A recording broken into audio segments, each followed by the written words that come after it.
MIS perlu kekal relevan dalam menerajui pentadbiran hal ehwal Islam dan pada masa sama menjadi model pentadbiran Islam moden yang berpaksikan maqasid syariah.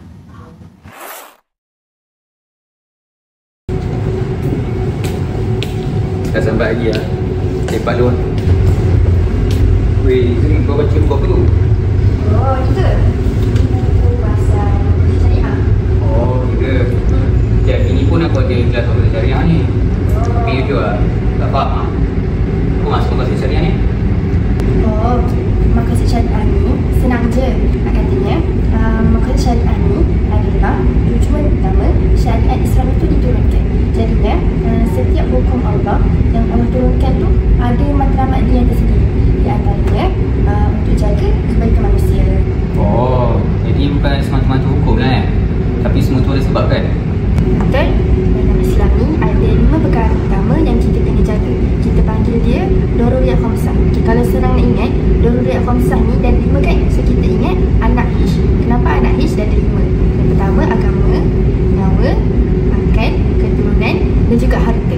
Okey, contoh kan, saya bagi contoh. Bila kita solat, so bila kita solat itu tandanya kita jaga agama. Okay, yang kedua tadi adalah nyawa. Okay, macam mana kita nak jaga nyawa dalam kehidupan kita? Dengan cara bila kita makan makanan yang sihat dan kita elak daripada makan makanan yang berbahaya. Okay. Yang ketiga adalah kita jaga akal. Okay, macam mana kita nak jaga akal dalam kehidupan kita? Dengan cara kita elak daripada kita ambil dadah, kita ambil arak dan sebagainya. Okay, yang keempat, jaga keturunan. Okay, macam mana kita nak jaga keturunan ni? Dengan cara kita jaga pergaulan kita. Okay, yang terakhir adalah jaga harta. Macam mana kita nak jaga harta?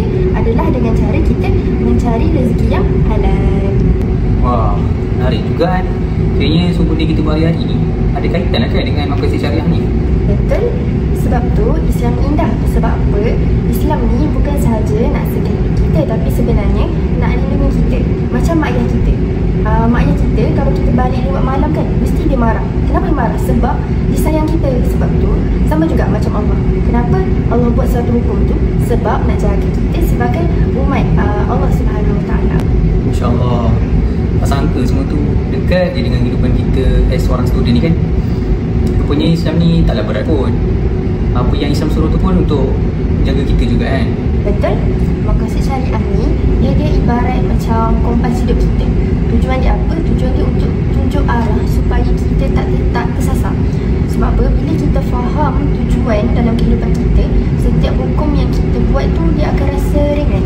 Sebab kita tahu semuanya tu untuk kebaikan diri kita sendiri. Okey ya, sekarang baru faham apa maksud maqasid syariah ni.